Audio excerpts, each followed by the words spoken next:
Hi, it's Bill with the Home Premier team bringing you some sunny news for Pennsylvania real estate.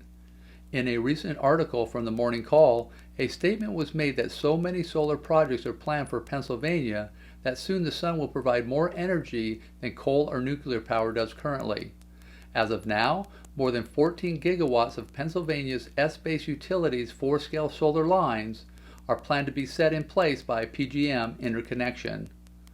While not all of these projects will go forward, it is a critical time for future landowners to be educated.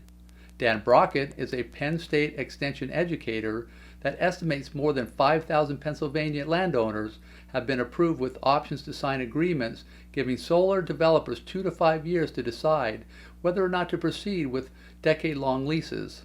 Basically, the urge to have landowners be educated regarding solar energy in an industry that wasn't even in existence until recently is critical as the industry rises.